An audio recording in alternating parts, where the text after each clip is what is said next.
আসসালামু আলাইকুম দর্শক, আশা করি আপনারা অনেক ভালো আছেন। তো এর আগে আমি ভিডিও দিয়েছিলাম যেটা হচ্ছে সাদামাছি দমনের জন্য।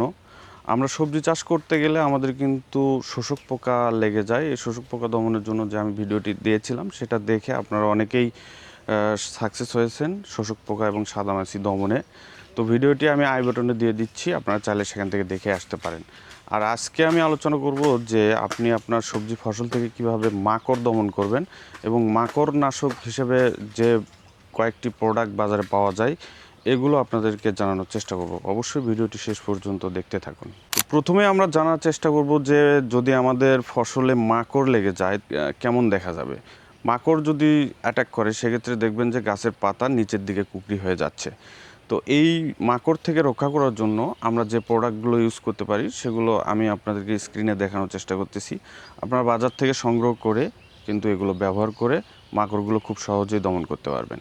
তো প্রথমে আমি যদি বলি ইয়োকাটা কিন্তু আপনারা ব্যবহার করতে পারেন। আপনারা স্ক্রিনে দেখতে পাচ্ছেন যে এই ইয়োকা এটা মাকড়নাশক হিসেবে খুবই ভালো কাজ করে। এরপরে রয়েছে ড্রিলটাও আপনারা কিন্তু ব্যবহার করতে পারেন মাকড়নাশক হিসেবে। এরপরে ভার্টিমেক রয়েছে।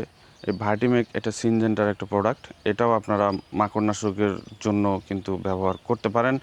এরপরে টক্সিমাইট রয়েছে, এরপরে ওবিরন রয়েছে।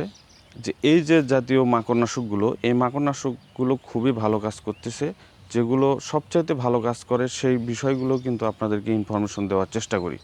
তো আপনাদের ফসলে যাদের মাকড় অ্যাটাক করেছে আমি যে ওষুধের নামগুলো উল্লেখ করেছি সেগুলো ব্যবহার করে কিন্তু আপনি খুব সহজেই আপনার ফসল মরিচ, বেগুন, টমেটো যে কোনো সবজি ফসলে মাকড় কিন্তু আপনারা দমন করতে পারবেন। আর যে কীটনাশক, যে মাকড়নাশকগুলো আমি বললাম এগুলো যদি আপনি আপনার হাতের নাগালে না পেয়ে থাকেন তাহলে অবশ্যই আমাদের সাথে যোগাযোগ করবেন স্ক্রিনে দেওয়া নাম্বারে। তো সবাই ভালো থাকবেন, সুস্থ থাকবেন। আসসালামু আলাইকুম।